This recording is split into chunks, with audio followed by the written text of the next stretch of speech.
Hey there again, this is Grant with VGI, and we're going to be finishing up talking about the game idea, the Runaway, today. And if you didn't watch the last video on this idea, just click the annotation that's on the screen, or you can click the link listed down below, and it'll give you the background behind this idea. This video, we're going to be talking about the features and gameplay mechanics that'd be cool to see. When I was thinking about it, a few different ones and a few different, basically, features just came to mind. First, hunger. The hungrier you are, the more your run speed goes down, along with your strength. And that could be disastrous if you're trying to run away from slave traders or trying to fend off a wild animal. If you're too hungry, you might just put yourself in a situation you can't get out of, and you could risk just straight up starvation and die and lose the game. Second, temperature.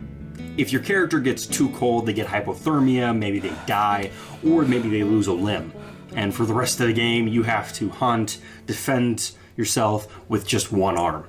And if you have, like, say the opposite end of the spectrum, if you get heat stroke and you're too exposed to the sun, there's other adverse effects. So this is going to push the player to always try to find viable shelter or at least stay warm. This could lend itself to creating some really interesting gameplay scenarios. Here's an example on how it could affect gameplay. It's 10 degrees outside, your character's at risk for hypothermia, but right behind you, about 3-4 miles, is a huge group of slave catchers. Do you or do you not start a fire? If you start a fire, you're not going to have to worry about hypothermia. But if you start a fire, it could draw the slave catchers right to you and you could lose the game outright. What do? Next, gathering food. Now, the majority of this game is going to be in the wilderness, which was the reality for most slaves, so there needs to be an in-depth hunting, fishing, and foraging system. There ain't going to be any stores around for you to buy your grub. And there should be a basic crafting system so you can produce the tools you'll need to gather the necessary food. Finally, changing the difficulty. One way you could go about doing this is by increasing your character's family size. It would be a hell of a lot easier for you to survive by yourself than, let's say, if you had a wife, a kid, 2 kids, 3 kids.